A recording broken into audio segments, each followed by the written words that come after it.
এক মুঠো খাবারের অপেক্ষায় কাঠফাটা রোদে দীর্ঘ লাইনে দাঁড়িয়ে গাজার বাসিন্দারা। এক সময়ের প্রাণবন্ত গাজার রাস্তাগুলো এখন ক্ষুধার্ত মানুষের আহাজারিতে ভরা। বেঁচে থাকার জন্য সামান্য খাবারও জুটছে না তাদের। শুক্রবার প্রথমবারের মতো গাজা নগরী সহ আশপাশের এলাকাগুলোতে দুর্ভিক্ষ ঘোষণা করে জাতিসংঘের আইপিসির সবশেষ রিপোর্ট অনুসারে গাজায় ৫ লাখেরও বেশি মানুষ দুর্ভিক্ষের কবলে এবং অনাহারে ও অপুষ্টিতে মারা যাচ্ছেন অনেকেই। খাদ্য ও কৃষি সংস্থা, ইউনিসেফ, বিশ্ব খাদ্য কর্মসূচি এবং বিশ্ব স্বাস্থ্য সংস্থার সম্মিলিত রিপোর্ট অনুযায়ী গাজা উপত্যকার দুর্ভিক্ষ দক্ষিণে অবস্থিত দেইর আল বালা ও খান ইউনুস পর্যন্ত ছড়িয়ে পড়েছে। প্রায় ৪ লাখ মানুষের অবস্থা খুবই গুরুতর এবং প্রায় ১২ লাখ সংকটাপন্ন অবস্থায় রয়েছেন।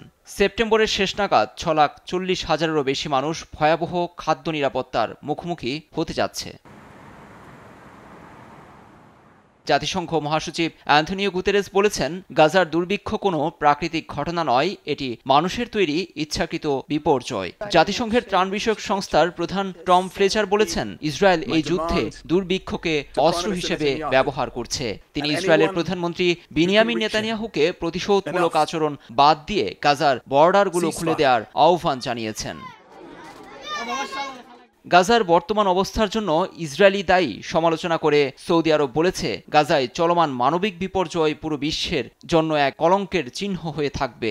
উপত্যকায় বেসামরিকদের বিতাড়িত, ক্ষুধা ও দমনপীড়নের নীতিকে নিন্দা জানিয়েছে কুয়েত সরকার। যুক্তরাষ্ট্রের পররাষ্ট্র সচিব ডেভিড ল্যামি গাজার বর্তমান পরিস্থিতিকে মানবসৃষ্ট বিপর্যয় বলে উল্লেখ করেছেন। তিনি আরও বলেন, গাজা শহর এবং তার আশপাশের এলাকায় দুর্ভিক্ষ হওয়ার ব্যাপারটি মারাত্মক ভয়াবহ।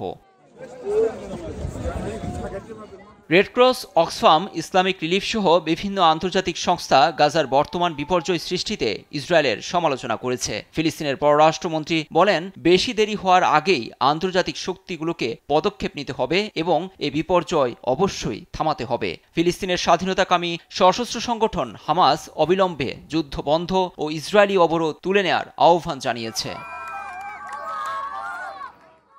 তবে বিনিয়ামিন নেতানিয়াহু জাতিসংঘের রিপোর্টের নিন্দা জানিয়ে বলেছেন, ইসরায়েলের কোনো দুর্ভিক্ষ নীতি নেই। রিপোর্টে যা প্রকাশ করা হয়েছে তা সবই মিথ্যা। গাজায় যথেষ্ট ত্রাণ সহায়তা প্রদান করা হচ্ছে বলেও দাবি করেন তিনি। নিউজ ডেস্ক, দেশ টিভি।